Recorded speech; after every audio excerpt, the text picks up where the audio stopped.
I'm Addie Thomas. I'm Ben Milton. We are Baddy. We figured out the intro. We're using our actual skills, and I'm actually using the pots. I'm fading in and out like I'm a radio pro. We are one. Oh my God! Look at this. Yes. Yeah, that was a little weird. Let's try that again. There we go. Right. Yeah. Look like my cats pawing at each other. I think that kind of describes some of our relationship at times. Catty? Yeah. Yeah. Yeah, we could be catty. Extremely. Especially But then you. at times we could be very united. Whoa, whoa, whoa. Especially me? Really? Brielle will back me up on this one, trust me. Okay, sure. Okay. Yeah, all right.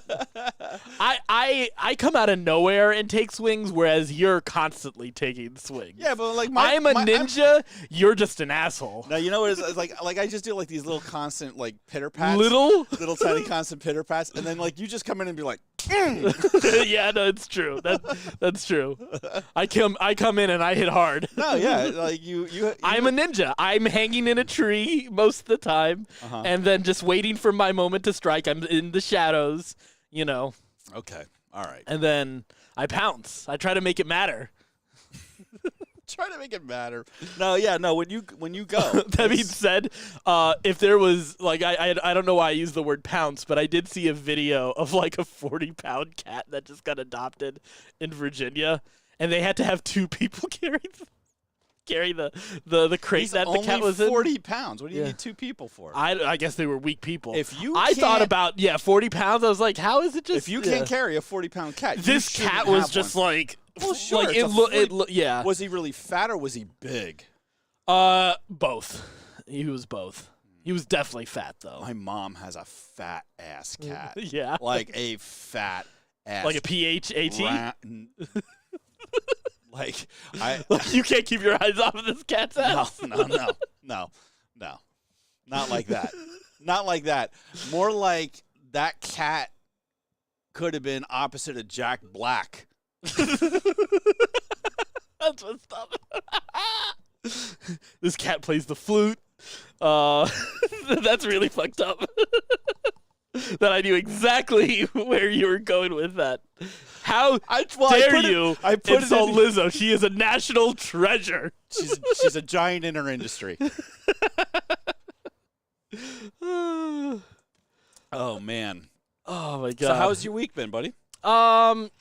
You know, it's been good. It's been a lot of like trying to wind down and relax from like it's been a stressful past couple weeks. Yeah. So unfortunately I got kind of like time to just kind of wind down a bit. I was still working on a lot of different stuff, but I definitely got a little bit more time. I definitely prioritized. We totally just vegged. Yeah. Like Thursday we didn't do shit. Oh yeah, no, Thursday was so nice, dude. That was the best. Oh my God, that day was so amazing. I can't tell you how amazing it was.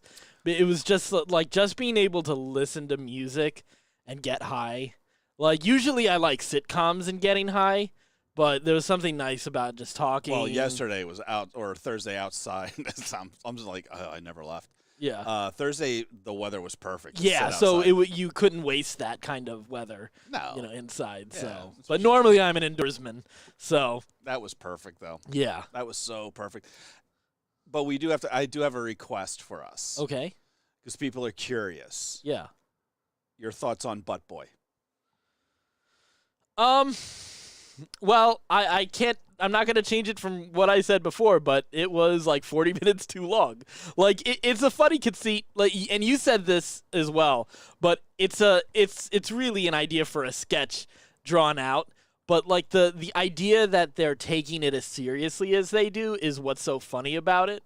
So you do need some time with the story and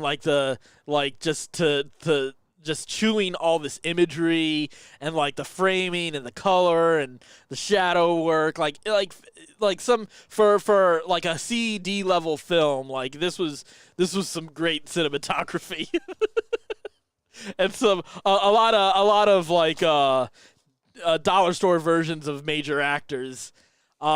Big time. Big time. But again, it was way too long still. Like again, that should have been an hour. There's no reason it needed to be an hour and 40 minutes. Well, yeah. because it's missing like one more piece of thing to happen. No, it's not missing anything. It just No. needs stuff cut. It's so indulgent. But if all that indulgent stuff were actually something where I felt like they were like, we got to make this an hour and a half. Like, yeah, we can't sure. make an hour movie. We got to make it. People an hour make and a half. hour movies all the time. This is what I'm saying. Is it felt like they were saying. That's true. Yeah. And so like they had an hour. They had an hour movie. Yeah. They made it an hour and a half. Oof. And it was yeah. It's a little indulgent. This came from the Peter Jackson School of Editing. Let's just put it that way. Oh God, we are watching the Hobbit's movies Oh, right now. so long. The extended cuts. Oh yeah, which I did too. I went through them just to do it, and I can't say that they aren't improvements in some ways. They're huge. Yeah. Big improvements. I don't hate them this time. Yeah. As I'm watching them. I especially like the Desolation of Smaug.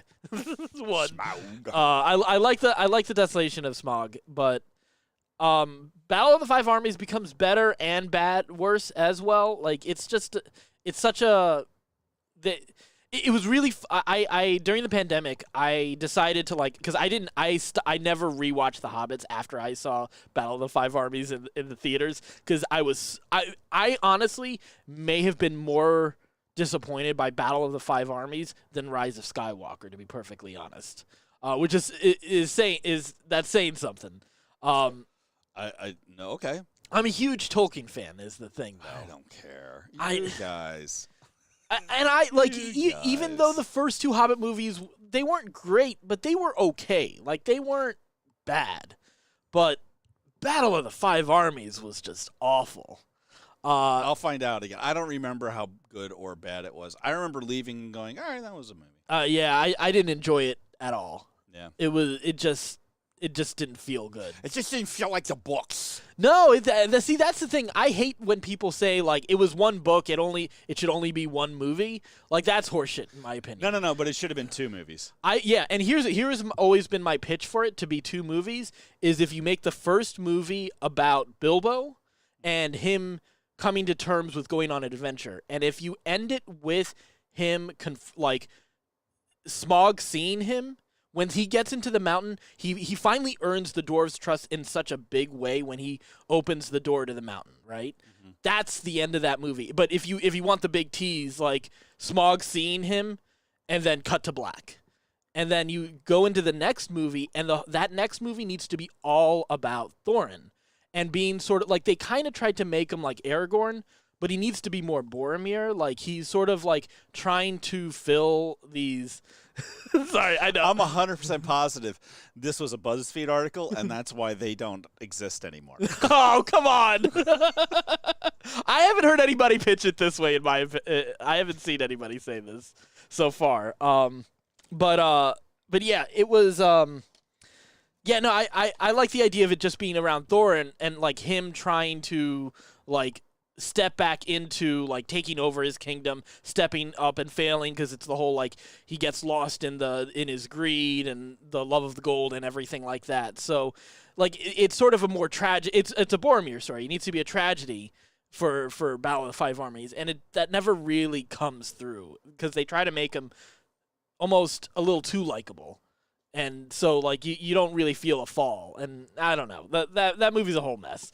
And what I was going to... Well, the first two movies set him up as such, like, he has no flaws. Exactly. Right. Like, and he's stoic, and he's, calm and cool under pressure and a great leader. Right. So when he makes the turn, it doesn't feel right. Yeah. It's like Anakin. Yes. Where you're like, whoa, dude. Yeah. Like, right? Yeah, it's exactly killing that. younglings? Which is funny for all the real estate, all that time you spend in those movies with Peter Jackson. Like, you feel like there should be a little bit of that. Yeah, but you don't get that with it. Yeah, it was funny because, I like I said, I didn't watch it since it was in the theaters, and I was so disappointed. So early during the pandemic, I decided, hey, I'm going to rewatch all the Hobbit movies, but then watch all the behind-the-scenes stuff on the extended cuts because I loved the behind-the-scenes stuff for Lord of the Rings. Mm-hmm. So I watched all that. It was very interesting seeing the process and like all the different ideas that they had, but it really shows in Battle of the Five Armies, like they were shit out of ideas. And they were jammed in terms of time. Like there's this point where like literally Peter Jackson just clears the set and he sits down and he's just like, I don't know how this scene's gonna work, and he's just trying to rewrite the scene to make it work, and it's just like it shows. Yeah, and you feel bad for. I feel bad for him. Like Guillermo del Toro abandoning him, I think really fucked him over on those movies. I think del Toro would have been that nice like bit of flavor that would have extra, for story and stuff. Yeah, right. Yeah. Well, we're watching that with Aiden because they just read it at school. Yeah. And so they were like, hey, we're going to show the kids the movie. Yeah. And Aiden was like, can we watch it first? I just want to, I don't want to freak out. Like, yeah. I was like, yeah, totally. Let's watch it. So we've been watching them. It's been great. Yeah. It's been really cool. Has he been enjoying it? Well, I've been enjoying it because it's not Indiana Jones and the Crystal Skull. Did you guys do Indiana Jones? No. Oh, you were able to put that off. Look at you. 2-time Parent of the Year. Right?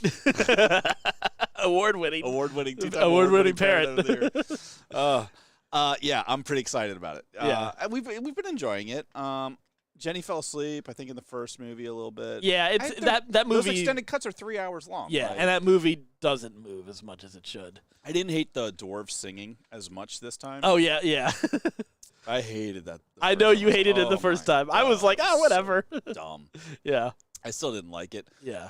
There's things I definitely don't like about these movies, but whatever. I mean, they're fine for what they are. Yeah. I mean, it was also they're put in a weird position because The Lord of the Rings is such a bigger story. Better story. Yeah, so it's kind of it's almost a letdown to go to The Hobbit after. Yeah, they try to make The Hobbit bigger than it was. Yeah. And you're like, it wasn't all this. Like, yeah, I mean they're definitely adding stuff from the appendices, and some of that stuff works and some of it doesn't. I think they could have pared down a lot of it, but and made 2 movies, yeah. Yeah.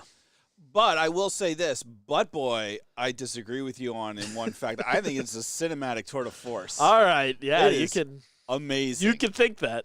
It's in my top 3 cult films of all time. Yeah. Yeah. Shakes the Bubba Clown. Hotep and Shakes the Clown. Yeah, and Bubba Hotep, and then Butt Boy. Butt Boy is your number 3. That was fucking great, Addy. Yeah. That was fucking Tusk great. is no longer in your number 3 position? Tusk is my number 1 movie about podcasting. Okay, that's a very specific list. Is there any other movie on that list? No, I did. Well, I tweeted when I watched Tusk. I tweeted. I said, at Kevin Smith. Yeah. Tusk is my number 1 favorite movies about podcasters who get turned into walruses. Well, here's what's funny because I thought a lot about it and retweeted it. It got hundreds of Look at likes. you! Yes. Look at you getting that clout. was one of my few clout times I got on Twitter. Well, what's funny is it reminded me a lot of Tusk in terms of like how like it was. I think it was him and Scott Mosier that were talking. I forget on which. I think Smodco. I forget which Smodco podcast, but maybe it was the flagship one. But it was the 2 of them talking, and they came up with the idea for the just as a goof, like they were talking about the idea for the movie, that was on but not as a Smodcast. movie, but like as just a funny idea. And then they made the movie out of it. Yeah. Like this feels like that kind of thing. 100%. Yeah. And Like it was, 2 guys were talking. Oh yeah, and they were like, "Hey, like, what would happen if like if somebody was in somebody shoved somebody's ass? Like, how would you get out? Yeah. Oh, blah blah blah blah blah." Well, there was one scene in particular And where that there felt was exactly like frat boys. Well, like, yeah, sitting around. exactly. And you're like, oh, of course. Yeah, they were high. Like there's a particular scene that I felt like this was the genesis of the movie, and it's when they're inside spoilers. If you care about spoilers for Butt Boy, I don't think there's a whole lot of people that do. But when they were inside, I will say this: it takes them longer to go inside than I thought it would. Yeah, I think they should have cut to that a little sooner. No, it worth it. Actually, quick. there was the right amount of time inside his lower intestine. In the upside down, like very Stranger Things, like the ass side down. Yeah, the ass side down. Oh God. But there's a moment where like there's the 3 of them together, and one of the kids is like praying. I feel like that prayer was like the seed for the entire movie. Like that was built out from that. Could have been. Either that or when they yell out "fart" and run down the. There's a lot of great moments, man. There's a lot of moments. A lot of great moments. A lot of moments. A lot of funny moments. Yeah. I'm totally with you on Shakes the Clown and on Bubba Hotep. Those are fucking fantastic. I kind of want to rewatch them because I haven't seen them in so long. Yeah. But, I don't need to see Butt Boy again. I do. That was great. Just seeing some of the shit near the end was I might consider a rewatch, except that I saw a bunch of shit later on. Like before, it was very like tasteful, like it was all like implied, and then they actually had to show me shit, and then I was like, come on. That was what crossed the line for me, actually. I didn't need to see a dog covered in shit. Or him sorting through shit.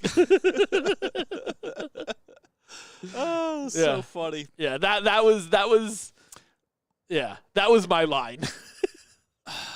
Well, I also think like that experience was flavored for you because it was we had those commercials popping up in the middle. Oh, that horror show. What the fuck?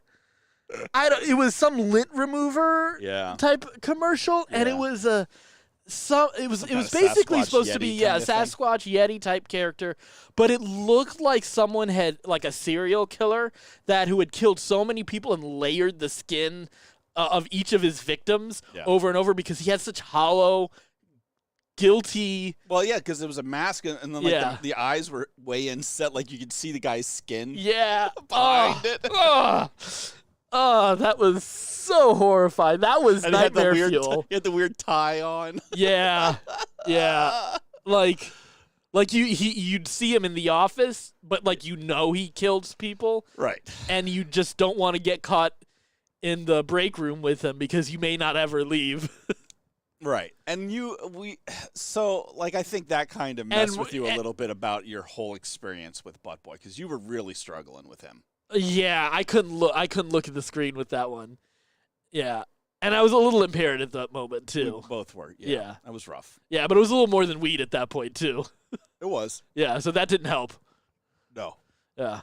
No, not at all. But it was a good day. I'm glad we did that. I'm glad we had fun. Wendell came over and we just, hung out in the backyard. Yeah. We ate a lot of tacos. Oh, yeah. And you didn't stay, but then we got Indian. Yeah. Which is weird that you didn't stay. Yeah, right. It was like you to leave. You can only have so much Indian at a time, apparently. I'm not eating that awful food. No, I had a specific out time, so yeah. So we did you eat those beef patties I brought? No, totally forgot about still them. In the freezer? Totally. I'll have one for lunch tomorrow. Yeah, there you go. Jenny and I just ordered a new meal service prep today. I'm so excited about it because the ones that we've been ordering, it's like the big boxes ones where you order a meal for 4 people and then you cook that and then everybody eats the same thing. Yeah. It's been challenging because Jenny's a vegetarian. I am like trying to lose weight but also put on muscle, so I'm like wanting like a real lean, high protein diet. Sure. And Aiden is a teenager, so he just wants pizza. Of course. It's like those 3 things have been difficult to find a balance on. Yeah.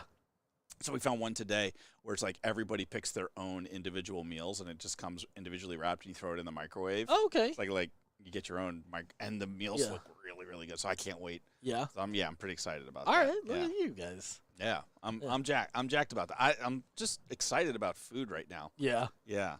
I don't eat a lot anymore, so I'm excited when I do. Yeah. Friday, we're going to be eating a lot of food. Yes, I'm excited for Friday. I have it marked on my calendar. I was looking at it.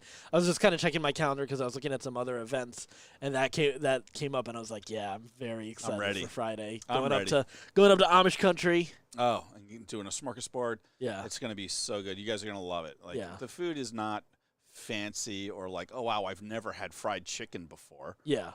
But it's like it's all you can eat and it's actually really hearty. Good. Yeah, hearty and warm and you just feel good after you eat all that bad food. Right. And they got these donuts there, dude. The donuts are like this big around. Oh. And they're like this like 2 inches thick. Holy shit. They're so good. Okay.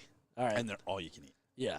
So good. So I just got to make sure I don't eat anything on the way up. I'm not eating anything all week. Okay. All right. Let's calm down. I had one meal today. Yeah. One small meal today. Yeah. Oh, that's funny. Good. No, I'm very serious about overeating on Friday. Yeah. Yeah.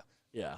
Well, hopefully I'm not in too much of a coma afterwards, or I can recover from the coma enough because I'm going to go see Return of the Jedi in the theaters because it's the 40th anniversary for Return of the Jedi. Yeah. Going to see it with our buddy David Adams for his birthday. Yeah. You excited? Yeah, I am because I've never seen the original trilogy on the big screen. You know, they're doing it at Wolf Trap. I saw. NSO. I kind of want to go see it there too, because I love that whole like because like the Wolf Trap, like having the National Symphony Orchestra do the soundtrack live, because I did that for Fellowship of the Ring years ago. Like that's so long ago. That's got to be at least like 15 years ago.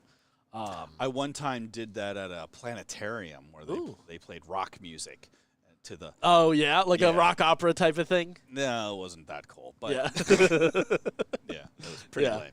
Yeah, pretty fucking lame. I remember I think there was a Bob's Burgers episode about that. I don't ever want to be that guy who's like, oh my god, the planetarium was so incredible. It's just not who I want to be. Right. And that's not who I was, thank God. No, you've never been that guy. Yeah. I mean, like we said last week, you know, if anybody tries to sneakily try to teach you anything, I'm not you're into indignant. It. Yeah. I don't want to. You don't have anything to teach me. Who do you think you are teaching me something? I mean, you hate teachers. They're your number one enemy. I do. They're the worst. And your greatest love, too. You know, I got a real shadow problem, a real dark shadow problem I got to work out. So, shall we switch to news? What do you got for me this week? Oh man, so okay, we gotta watch this, because I feel like this guy has made a lot of poor choices. But let's watch this video. This is a pizza delivery. Well, I think it's a DoorDash delivery guy actually. So It's not the worst decision, but I don't know if I would have made any of the choices this guy makes here. All right, let's see what this is. I think that's a different video. Oh, shoot. Isn't this it? No, click the one at the bottom. Yeah, there you go. Here we go. Oh, this is the end. Okay, so let's do this again. What in the DoorDash hell is we got this? another one. Check that out. That stupid voice thing. It's pretty neat, huh? But seriously, what the fuck? All the dolls? Oh, did I just hear one of the... Yep. Said, will you you stay? No, I will not stay.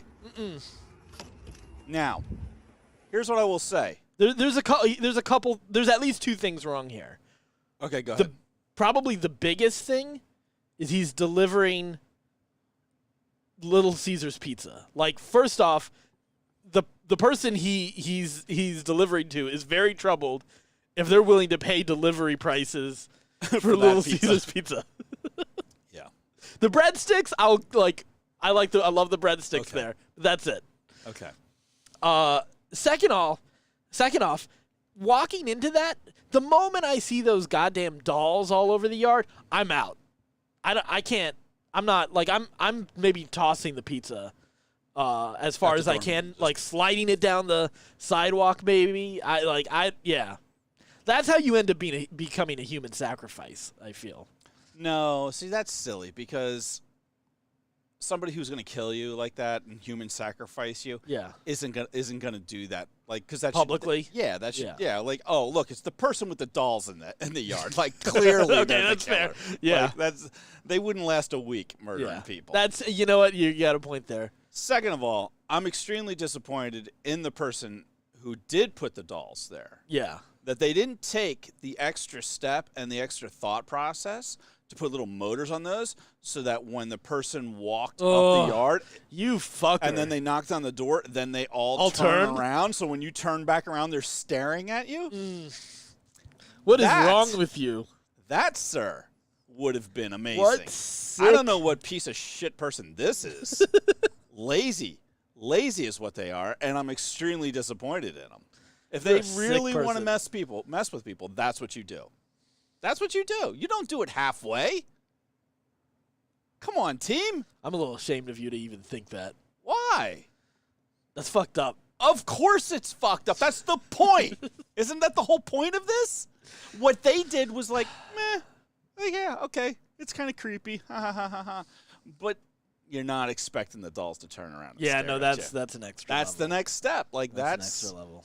That's, what they did was, I'm not that interested in. Yeah. But they tried. It was it's creepy.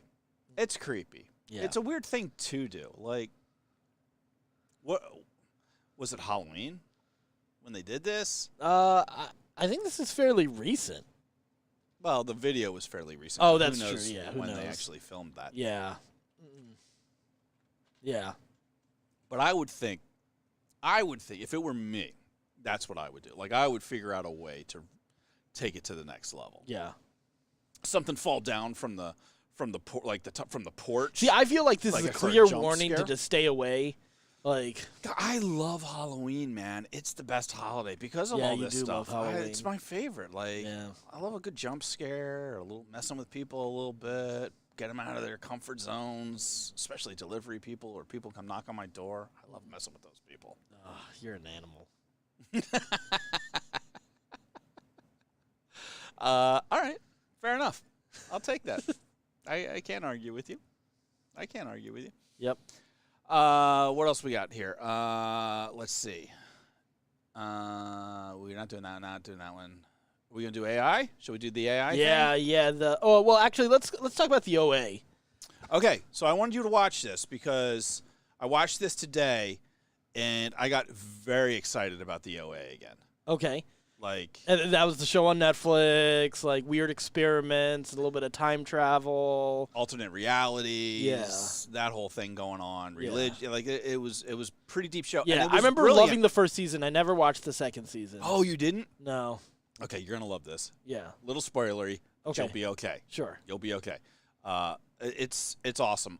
It ended in a really weird way. So it was. I'll just play the video. Quick Okay. question. Did Netflix pretend to cancel one of their shows? I think by the end of this video, you'll agree that it's possible that Netflix is pulling off one of the craziest curveballs in television history. And there are new developments being made about this on a daily basis, so I'm worried about taking too long making this video, so I'm gonna get going. But first, I need to give you some backstory for everything to make sense.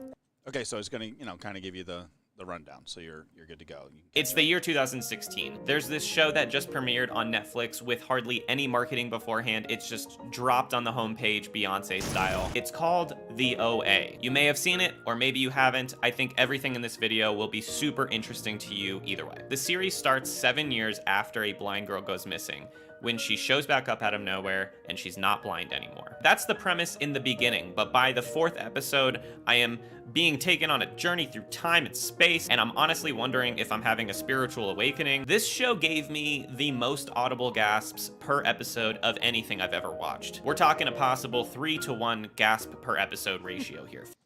Which is a fucking great metric. That is a great metric and a great image for it too. 'Cause that's Gasping what- lemur might be one of my favorites. And is perfect for the OA. Yes, yeah, it really is. Because that Just show was weird as fuck. Yeah, and you were like, "Whoa! I did Yeah. not see that coming." Yeah.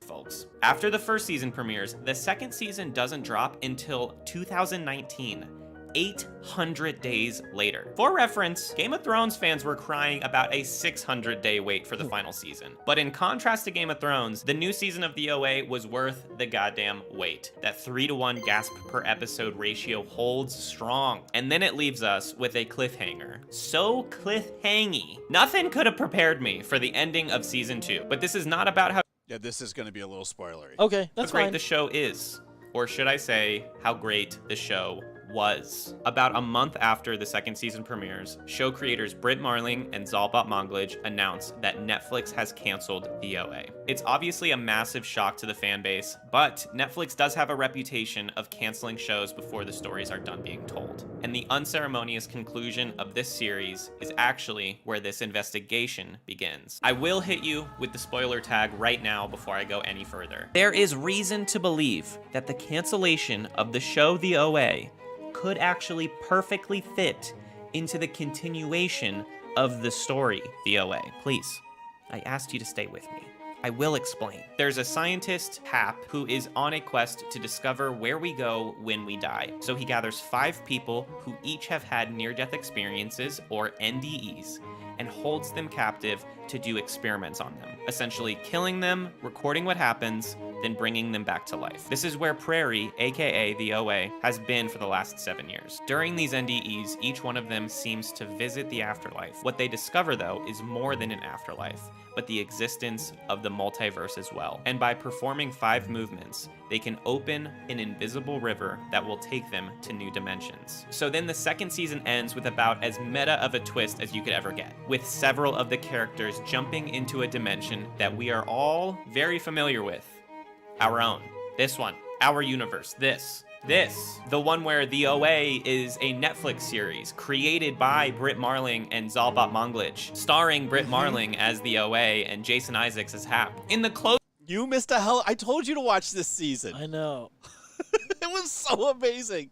It was so good. Watch this. Closing moments of the season, they are on the film set itself for the OA. Are you still with me? This twist ending basically brings the storyline into the real world and then leaves us in a state of purgatory as we wait for the show to continue, but it never does because it's canceled. Brutal! The whole world goes crazy. Well, maybe not the whole world, but a lot of avid fans are very upset about this, and they take to the streets. They perform the 5 movements. There's a hashtag Save the OA social media campaign that has still been going on to this day. A woman even goes on a hunger strike in front of Netflix's headquarters. This is where the theory starts. Okay, that's pretty impressive. That's pretty extreme, yeah. I couldn't memorize those 5 fucking movements. Right? There's no way. There's 5? There's not a chance I'm being able to do that. She's going on a hunger strike? That second season, Addy, is a ride and a half. Okay, I'll have to watch it. Because if the story now takes place in the real world, then isn't all of this part of the story too? Wouldn't it make sense, story-wise, that in this dimension, a means for Hap to remain in control of the OA, who is Britt, would be for her to not know she's actually the OA and believe the OA is just a fictional character she plays? It's an interesting take, but I know it's not enough by itself to believe that the show isn't actually canceled. A reoccurring plot in the OA involves characters asking others to believe in things that seem impossible. Wouldn't that match the real-life scenario of a fan base holding on hope for their show to continue on after they're told that it won't? First off, we have to ask the question, why? Why would Netflix even greenlight such a weird idea? Well, according to an interview with Britt Marling in 2017, she discusses how the idea to market season 1 of the OA in an unorthodox way was actually Netflix's idea. Everybody at Netflix was really on board for that, and they actually came up with the strategy. They were like, well, to protect the integrity of the mystery and how fun it is to be inside it, what if we just really don't give the audience anything and let them come to it on their own? Sounds to me like Netflix was not only willing to break a lot of marketing norms for this show, but the idea of breaking those norms came from Netflix themselves. But most of this theory is actually rooted in reality. Zal's Instagram account has been a point of interest, to say the least. A while back on his Instagram story, Zal was asked if he could see a future in which he'd ever be able to continue the OA. And he says, quote unquote, "I do, but I think time has to pass. A new storm needs to brew." This year, he posts on his Instagram a video of a storm with no context. Storms have been used in several online courses. It's gonna get so much worse, buddy. Okay. It's gonna get so much more fucked up. Correspondence between cast members, some even before season 1 premiered. And in the show, when the OA jumps into our dimension, what's going on outside? There's a storm. Stop. Hey, network marketer. Doggone Stop posting all about your products and going on here. Zal's Instagram page gets even more interesting in May of this year when he archived a ton of his photos, leaving his new post count at 37. There's something weird that's been going on with the number 37 when it comes to this series. In season 2, Old Knight, the octopus, kills the OA for 37 seconds to briefly bring her to a dimension where she can see her true face, aka Britt Marling. Jason Isaacs even uses the number 37 in an Instagram post when talking about practicing the choreography for the movements. But that's not all. Zal then archived even more posts, leaving only 3 on his Instagram page. The only thing in Zal's bio also happens to be the 37th emoji. In the posts are the numbers 5, 2, and 3. A lot of people on the OA subreddit deducted that this could be referring to the date, May 23rd. At midnight on May 23rd, Zal posts an ominous video of a ripple in the water. Is this the invisible river? Zal is then posting mysterious color blocks. Some believe they stand for YCFM, which could possibly stand for the last thing the OA says to Homer as she's about to jump into our reality, which was, "You come find me." What the hell is going on here? Well, what's Britt Marling? Right? Yeah. God damn it. Is this maybe the greatest marketing ever? I mean, I don't know if it's the greatest marketing ever, but it's really cool. So in. Up to on social media. You keep going. She's actually been on a social media break for the better part of the year so that she could write. Interesting. But what's this? Zal just made another Instagram post? Is that Britt in the photo, taking a picture through a porthole? What's this? Britt just made the exact same post, breaking her social media hiatus for the first time, and her caption has a dove emoji, which is a reoccurring symbol in the OA? What time did they post these? 10:37. 37. What is going on here? Is that a 3 there on her jacket? For season 3? What the hell is going on here? Then, a while later, Zal posts all of these at once and then deleted them pretty soon after. Let's dissect it to pieces. The first photo is an extremely zoomed in freeze frame from the Netflix series You.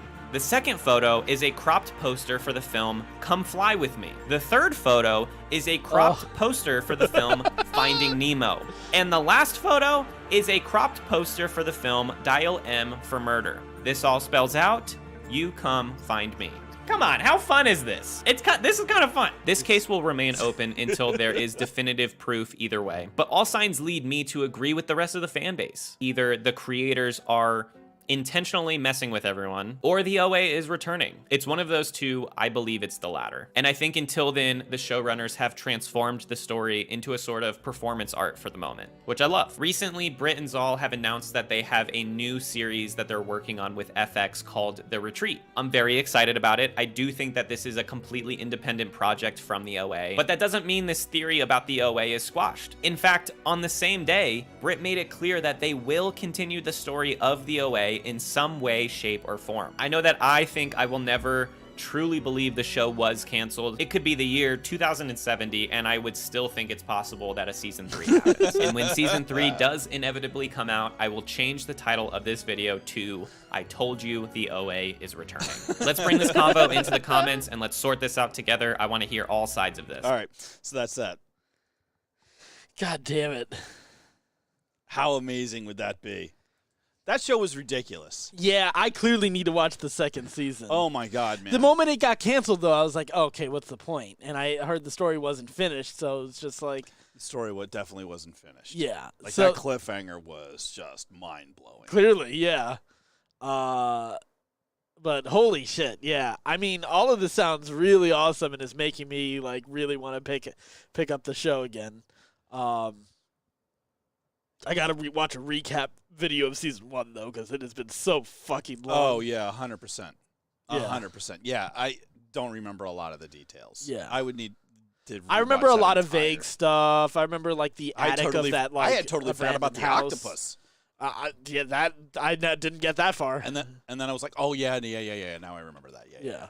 Yeah, that was crazy. I bet. That fucking mind-reading octopus. Yeah, I remember the Indian woman in the alternate dimension. I remember that. I remember, like, a school shooting that had been stopped. Mm-hmm. Something like that. Yeah, it was great. That was a great show, man. Yeah. Really weird. Yeah. With some just, like, great ideas, and it played with reality in a really fun way. Yeah. Fucking great show. I hope it comes back. I hope Netflix is bringing this back. What was cool is it leaned into all the things I really did enjoy about Lost. Yeah. You know, like, it was funny because we were talking about Lost. We talked a little bit about Lost 420. And it's like, it as disappointing as the end of that show was, like, there was still the journey of that show. I wouldn't trade it. Yeah, I loved the theorizing every week.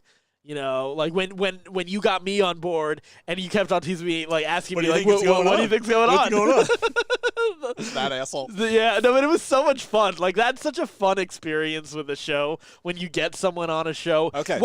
Whether it's Lost or even like when I get someone like there are two shows that I think I'm like that with people. Lost in a sense still, but getting someone onto like Clone Wars and Rebels, like a Star Wars fan who's lost all love of Star Wars, right? Who gets to rediscover it through those are my. Those are great shows. Great shows. I love sharing those shows too. Yeah. Show you and I should watch together. Okay. Or coinciding because I'm watching it with Jenny now. Is Yellow Jackets. Okay. That show I'm 2 episodes in. Yeah. I'm so hooked. Is this the first season? Mm-hmm. Okay. No, it's 2 seasons in already. Okay, cool. Yeah. And it's bonkers. Yeah. Bonkers. Yeah. You'll love it. Okay. All right. I'll get on board with it. What is it on? It's not Showtime. Okay, I need to get access to that then. Oh, yeah. I know a guy. Yeah. It's not a background watch. Yes, clearly, if we're talking about it in a context of Lost to the OA, yeah. It's not a yeah, background the OA watch. is not a background watch. No. I am watching Succession right now. Oh, are you? But I am watching it as a background watch, and I'm enjoying it as a background watch. I think it's very good. There are a lot of times where I'm like, I got to stop and watch for a bit. See what's really happening. Yeah, like there are scenes that like get it, but there's a lot of like, all right, like you're just going through the drama and stuff. It is a very good show. I'm not I want to shitting on it, but it is very good. It is like watching the worst of all people. You know, it's just truly irredeemable people, just fucked up, just like you will hate humanity after watching a show like after that. Yeah, right. That's how I feel now. Yeah. I don't know if that show's for me. Yeah. Off of that. Well, it's in its last season right now, so I felt like this is the time. Everybody raves about it. Yeah, exactly. But you know what? Everybody raved about Curb Your Enthusiasm. Yeah. I watched a season and a half. And I was like, but you were never into Seinfeld either. True. So I feel like I'd probably be in the Curb, but I never started it. So it's okay. Yeah, I like it. Yeah, but I never felt like I had to watch it. Yeah, that's fair. I can see that. I watched as many episodes as I did out of guilt of like. This is just a class. Yeah, everybody raves about it. Like at some point in time I gotta get it, right? I felt that way for the longest time with It's Always Sunny. I kept on watching the first season so many times. I've watched at least most of the first season like 3 times so far. Same here, and I just couldn't get through it. I had to it was like the first season of The Office, the American Office. Getting through that first season, you just gotta get through it. The moment Danny DeVito shows up, I was in. Like that, he's the missing ingredient for that. And now, like if he leaves, I probably would still be into it. Because like it's fleshed out all the characters in a really fun way, but without DeVito, there's something missing. But he breaks it open in such a big way. I'm sure he does. That guy is hilarious. Yeah, that guy is crazy. Yeah, he gives it its edge, its craziness, like it's like unpredictability. I think, yeah, which is that's saying something because those characters are wild. Yeah, they're fantastic. They're hilarious. Irredeemable, fucked up, that's the worst of the worst. But you know, funny. It's so fun, Very so funny. Good. I mean, I showed you that one episode, the January 6th. Yeah, so good, so good. Yeah, but okay, all right. I'm right now. I'm in the midst of Succession. I'm trying to catch up on Succession, and then I've got Barry as well. Oh yeah, Barry started. But Yellow Jackets will be. Here's probably what's going to happen. Is I'm probably going to like finish season 1 of Yellow Jackets, and then you're going to start, and I'm going to be like, so what do you think is going on? That's true. We're probably going to have to go through that experience again, which is fun. It's a fun experience. It's fun for both of us. Yeah. I love it. Right. I'm totally down with the show. And then at some point I got to do OA season 2. A little further in the future, but yeah. Good luck with that. Yeah. I still got to watch Poker Face on Peacock.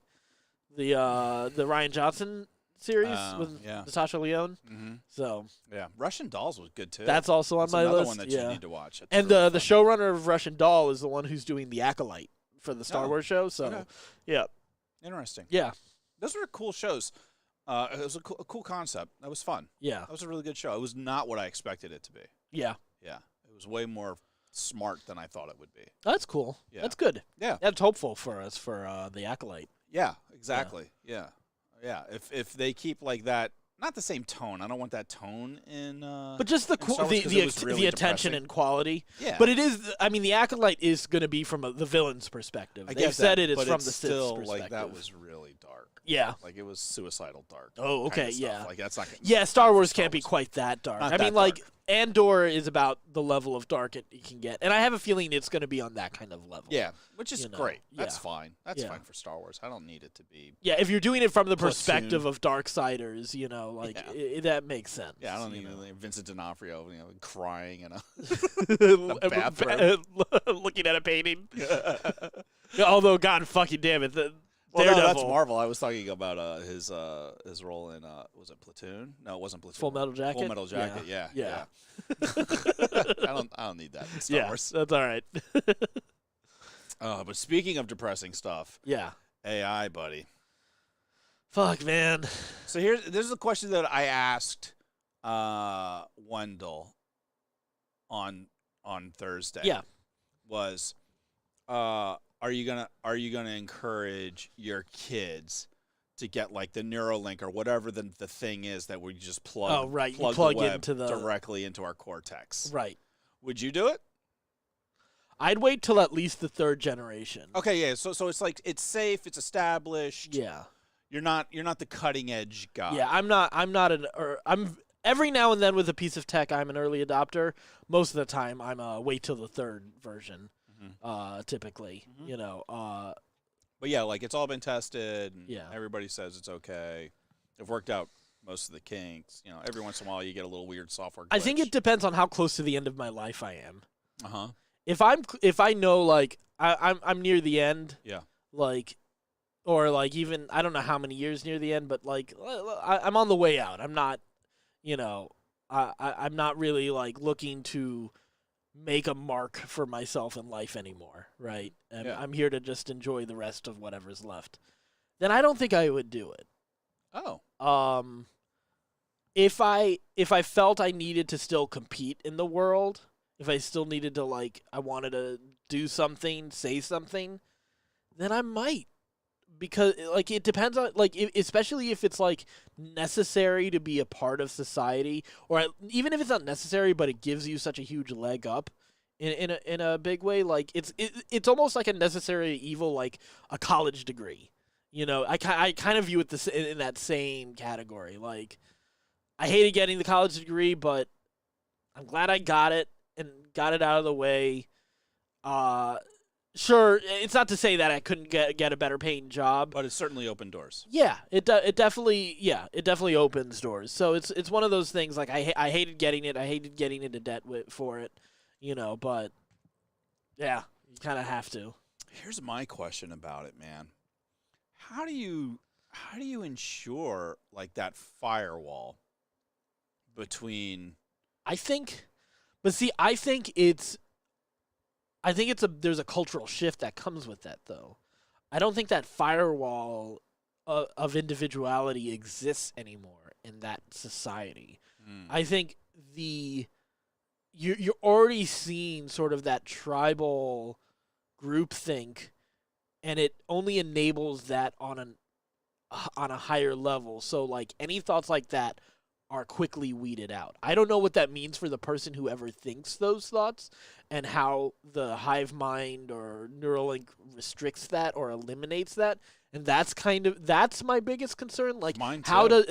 does it react to the out there thinking? Because the out there thinking, the way I see it, is also that's what leads to innovation.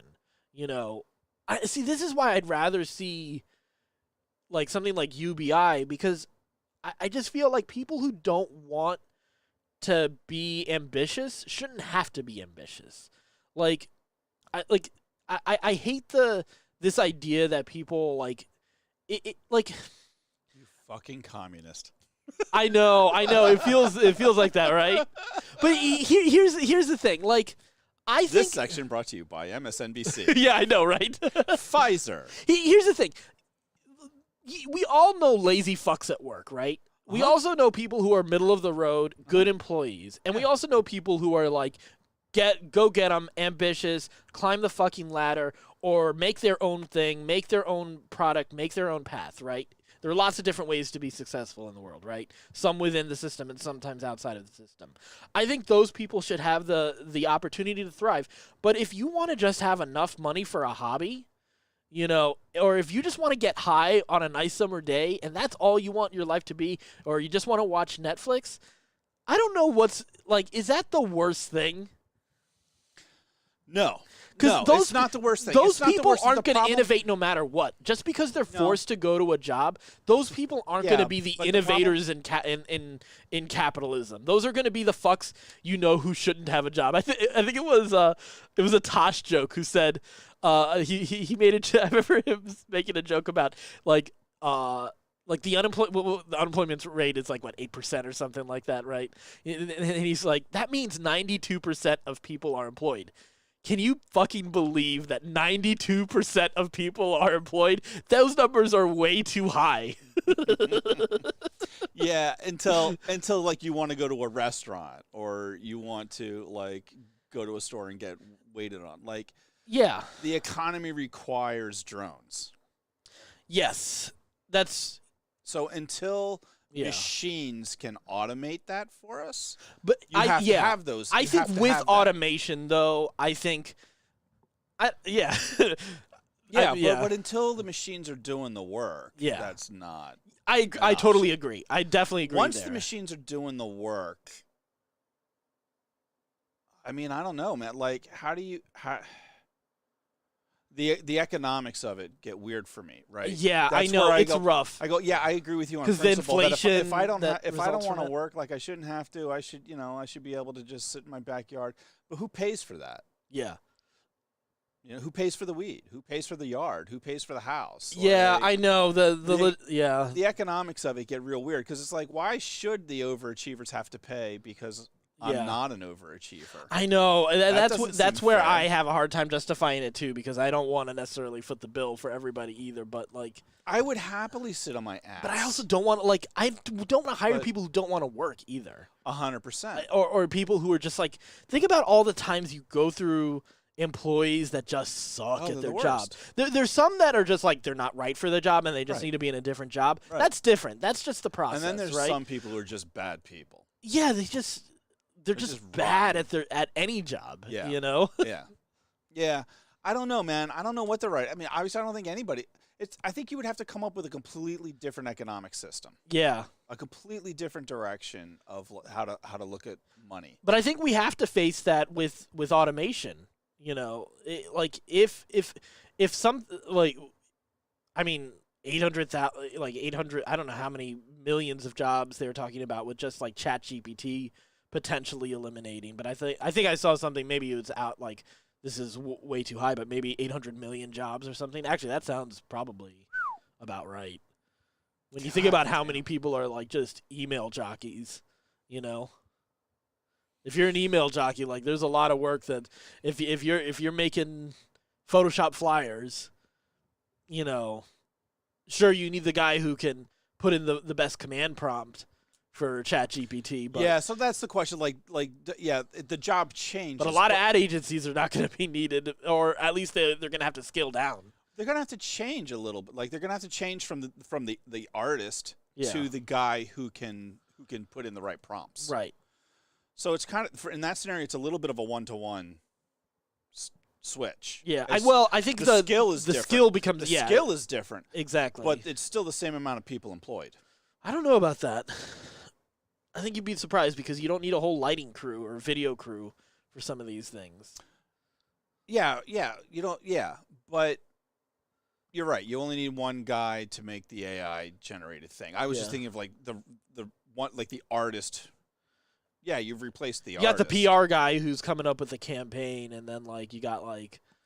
I wonder how much of that, like the AI artist, That's one thing where I'm like, I'm not sure how good AI is going to be at marketing. Yeah. I'd be really curious to see how AI adapts to marketing. Well, I think it's still going to be people or led, but I think it scales down the number of people you need to make that kind of operation move. Yeah. Yeah. You know? Yeah. I was talking to a friend of mine today, and she's a radio engineer too. And we were she's 10 years younger than me, and she runs a bunch of radio stations up in New England. Yeah, yeah. And we were just talking and trading some information and stuff like that. And she was like, my daughter is thinking about getting into it. And I'm like, why would you do that? Yeah, this seems a little late. And now, but as I think about it, though, I'm like, if she's getting into engineering and she can actually fix stuff and work on stuff, I'm like, yeah, like those kind of jobs aren't going to go anywhere. Radio. A lot of software engineering jobs, I think, are still going to be fine. You don't think so? No, ChatGPT can write better code. Most of those software engineers are going to ChatGPT. Yeah, that's true. To patch their code. Yeah, you're right. Yeah. Which brings us back to AI and why I think AI is so scary, because that thing is going to do the same thing. It's going to like improve its code. Right. Whether we want it to or not, and it's going to get out, man. Well, developing a personality and developing some like very real human flaws is sort of the real scary part of AI, I think. Yeah, because it's not bound by any kind of moral code, it doesn't seem like. Right. Not like humanity was necessarily either, but... No, but that's the role that religion played. Yeah, that's true. And there's cultural pressures in society. Yeah, and this doesn't have that at all. Yeah. This is just like, it's me and I'm on my own. Yeah. I got to get to duplicating myself. Get morality chips. Yes. It's creepy as hell. Let's watch this video because it talks about this, okay? Yeah.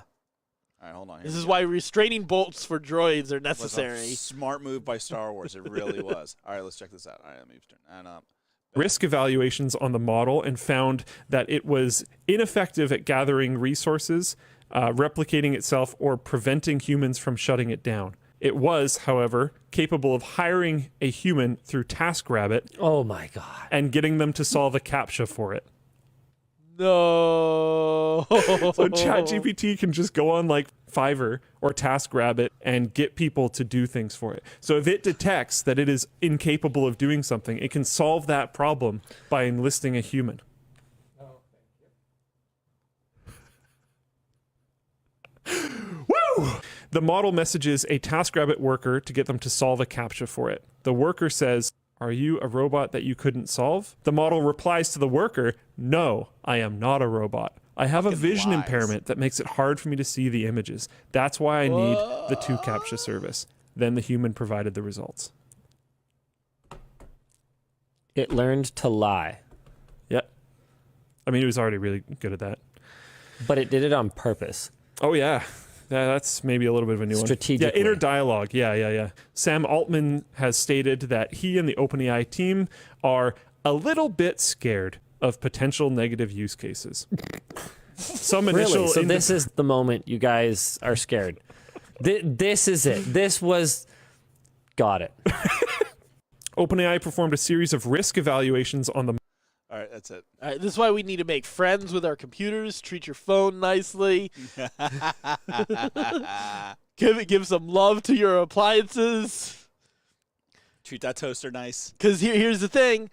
There's a positive. I know that the simple place to go here is to immediately go to Skynet, to iRobot, to the robot apocalypse, right? Sure.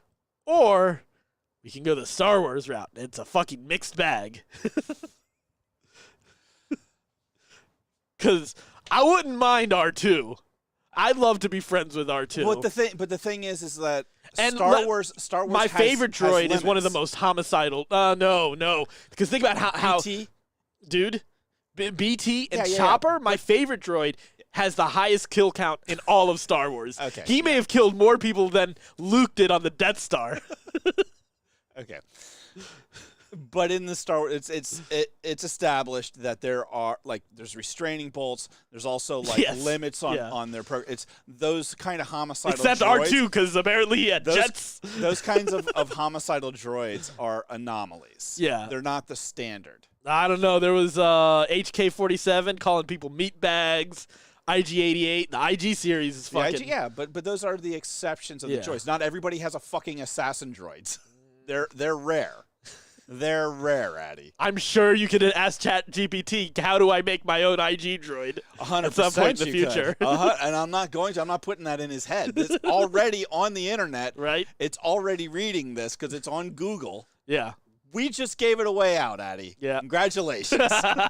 You just created assassin. This is why we need to really find out, like, what do the Ugnaughts have going on? Because clearly they've got a great relationship with droids, and we need to figure out what.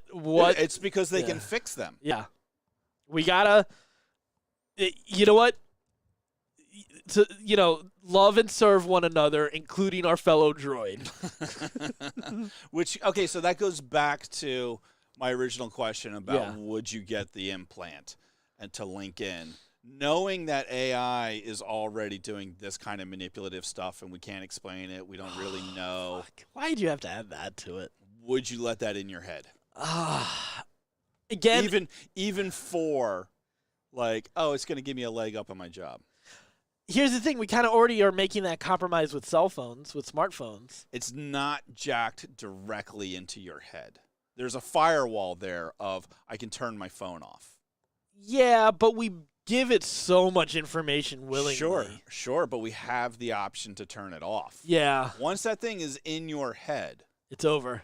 How do you know? Just become part of the hive mind. Yeah, how do you know when you end and it begins, or vice versa? Like what is that like? Like, how do you tell that? Look, sometimes I have a hard time telling where I end and where I don't just because I'm so fat. So I don't know if adding on the hive mind of humanity is really that important. I'm going to have to put on a couple extra pounds just to carry these people. And you've been in situations where you're carrying the extra load at work already as it is. Right. Why not have the extra mental resources that comes with it? I mean, can you imagine just thinking and at the speed of thought being able to have information? Yeah. Like not even typing it in. Like, that's mind-blowing. Yeah, just be like, I wonder how I do this. There's a solid chance.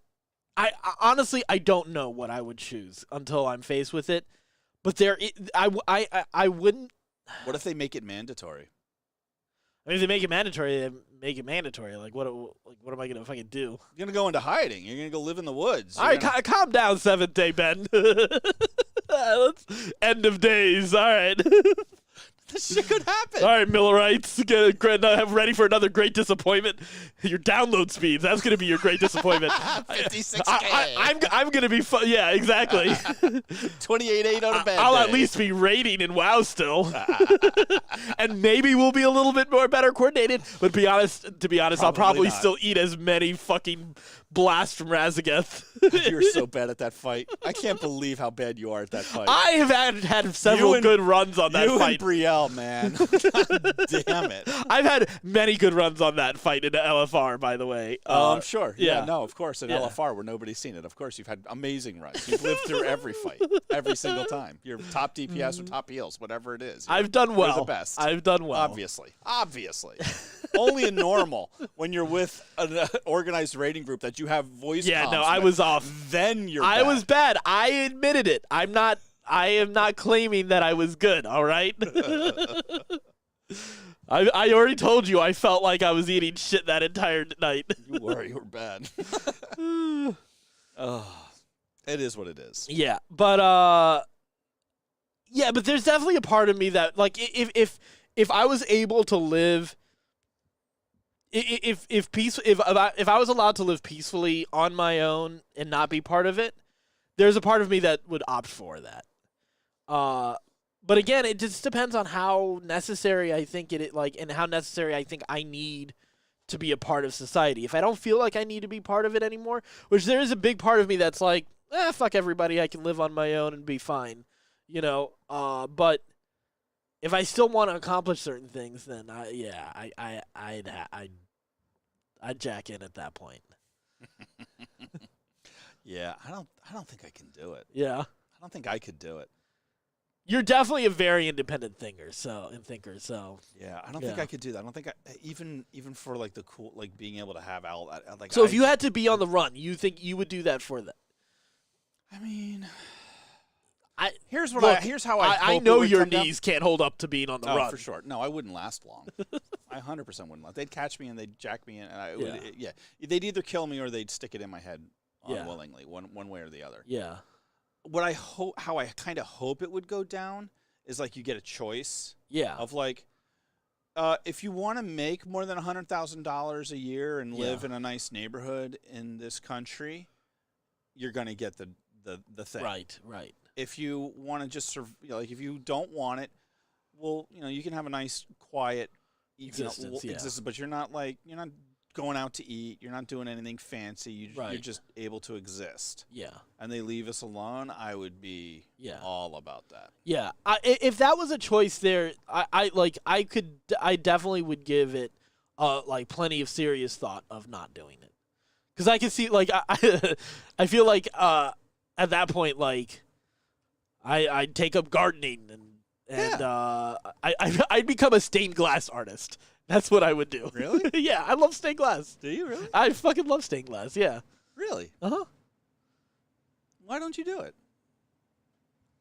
Well, actually, I've had ideas of wanting to digitally do some of that. Ton of money. I've been wanting to try to like do like art, like digital nerd art in the style of stained glass. Okay. Like all sorts of. Yeah, we talked about that before. Yeah. Yeah, your ideas of that. Yeah.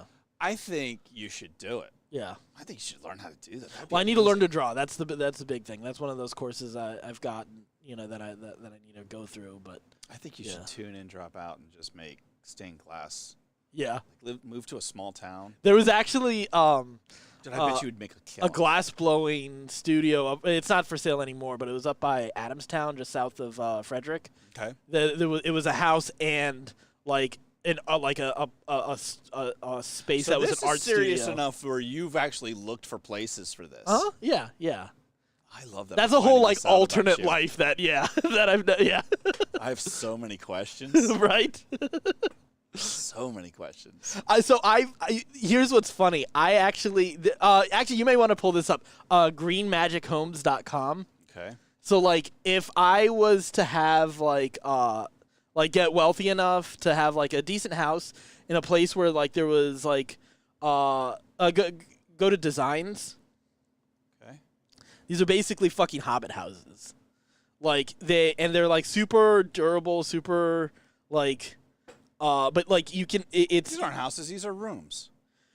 You can have them set up as multiple pods that are connected to each other to form a full like house. And you can have this as your top floor, and then you can have a floor below it, built out. Where would anybody let you build this shit? Somewhere where there's no HOA. For sure. Yeah. For fucking sure. You showed up next to me building this goofy ass coconut looking thing. That is more of like a resort type of thing. That's like that's literally just a bedroom. Yeah, but see that. So I have another idea for shit like that. Well, like, where's your kid? What the fuck? But that's not so much a house. That's more of like a resort area. Like you have like a bunch of. I think I saw like if you click on projects, you can see some of the one that they've done. Okay. So scroll down. But yeah, like here's some of the different projects that they've done. Hilarious! They just poured dirt over it. Right. But it's basically it's a Hobbit house. You know what? When I was in high school, there was a family, and I was good friends with one of the daughters, both of them really, but one of them especially, and they had like an underground house like this. Yeah. Where it was like built into a hill. Yeah. Yeah. And the door, like it was. Well, like the cooling and everything on that is supposed to be really good, and so yeah. That house smelled so bad. Oh, did it? So but look at that house in Idaho. It's literally a Hobbit house. I'm 48. I was 16 then, so what is that? 32 years. I think they've improved by now. And I can still smell that. I'm sure they've improved it by now. Yeah. Oh, out in Idaho. Okay. Yeah. That makes sense. Yeah. So like these are like, yeah. Yeah. If I had the opportunity, I mean, like you really gotta Tennessee. Yeah. India, but like go back to the homeland. Haiti. That's what they should build in Haiti. Yeah, because they're also supposed to withstand Yes. storms really well too. Yeah, because it's going to blow over it. Yep. But I mean, yeah, like I think there's some cool ideas with stuff like this. Like I would totally love to have like one of these in the backyard for like the like a recording studio, art studio type of thing. Oh, okay. You so know? you'd have like a normal house to live in, like a real person. Exactly. Yeah, but like And one then you'd one spend, room, like, like a couple one or hours two. a week. Yeah. And your little Hobbit hovel. Yeah, exactly. Having fun. Maybe put a home theater in there or something. Yeah, I don't know. I think a recording studio would be nice. That would be nice. Recording studio, the Hobbit hole recording studio. That's my dream, is that we eventually get to a level where we have a separate studio that's not in either one of our houses. Yeah, I'm 100% with you there. That's my dream. Yeah. That I would go somewhere to do this. Yeah. Instead of having my son above me. Yeah, no, I agree. Little behind the scenes action. Right. Well, we could set up cameras a little bit better. We could have like a TV screen for like playing, video games on stream and everything like that. Yeah. We can do it up. Yeah. That's the dream. Yeah. That's the dream. I don't know. We've talked about it for so long. I know. We got close. We got to get those. We did. Yeah. We got to get those numbers up. Yeah. So if you wouldn't mind, share with your friends, like family, and subscribe, even people you don't like. Let them know about the show. It's so very important. All right. Well, that does it for this week. Until next time. Well, here's the thing. Don't forget to also subscribe and like the video on YouTube. Don't forget to do that. But also on any podcast platforms. iTunes is super important. Even if you don't listen on iTunes, please go there, rate and review. It is huge for discovery. We would really appreciate it there. Spotify too. Spotify too. We just love Spotify. Spotify's the best. Spotify is getting really good with some of their new programs they're rolling out. Yeah. Talk. Yeah. So anyway, I'm Addy Thomas. I'm Ben Milton. We are Baddy. We are one.